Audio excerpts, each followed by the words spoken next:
Hey all, Ron here from Military Images Magazine with a new episode of Life on the Civil War Research Trail. Here, one of the iconic, truly iconic photographs of the Civil War taking place after the Battle of Antietam in 1862. President Abraham Lincoln making the trip to Maryland to visit with Major General George B. McClellan, commander of the Army of the Potomac. Lincoln, the rail splitter, the homespun man of the people, coming to visit the brash, arrogant, young Eastern general, thinks he knows it all. The two were like, just didn't mix very well, oil and water. Yet here they are in the tent. We remember the battle for many reasons, the high number of casualties. We also remember it for this particular visit. But what did Lincoln actually do while he was there? Well, what's been handed down in history is what you might expect. He visits the battlefield. He spends time urging McClellan, Little Mac, as he was known, to be more aggressive, urges him to push the war to a military conclusion. But what else actually happened there? Well, here's an account from one of McClellan's staff officers.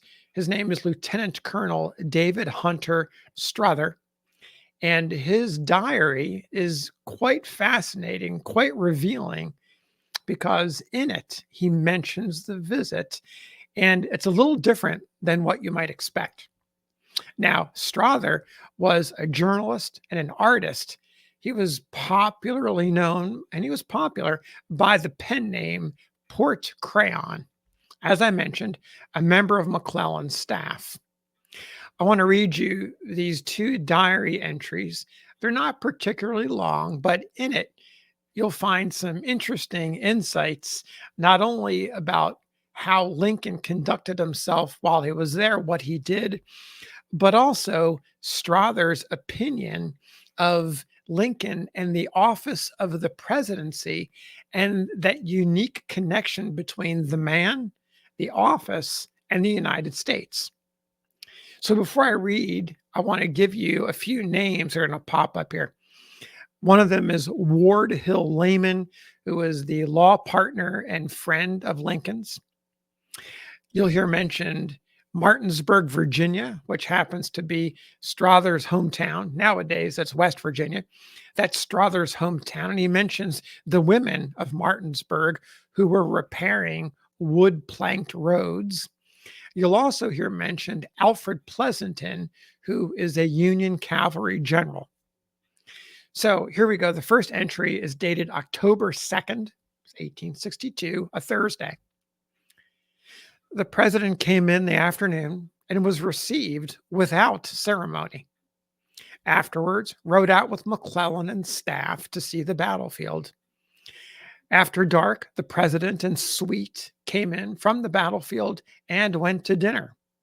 The two bands vied with each other in discoursing sweet music, while the laughter at the president's hard jokes filled up the intervals until I went to sleep. So that's the first diary entry. The second entry is dated Friday, October 3rd. So here we go. Saw the president with an officer going to take a drink, I think. Then saw Layman, who called me over to the great tent and presented me to His Excellency, who remembered me. Apparently, the two had met before. I narrated the story that the women of Martinsburg had replanked the bridges for Pleasanton's advance. He seemed interested and pleased, and I took the occasion to vaunt the loyalty of Martinsburg. The president is a representative in all points of the tastes, manners, ideas, and capacities of the American people. He is American internally and externally, mind and person. He is neither great nor small, but a fair average man of the race.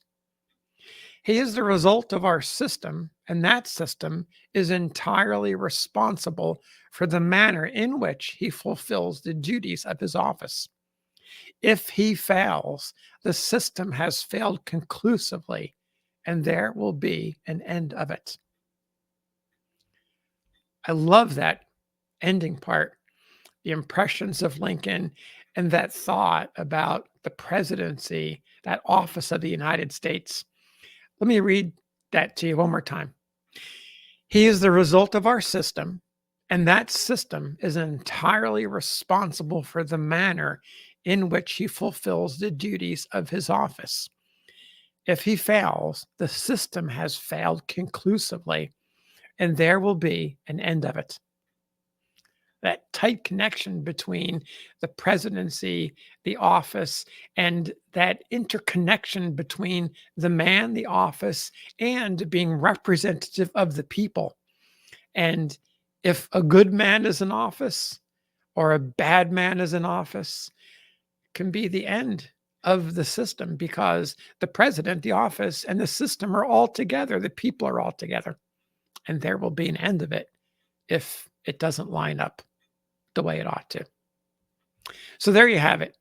David Hunter Strother's impressions of Lincoln, the office of president, and a little bit about what the president did during his visit to Antietam on October 2nd and 3rd, 1862.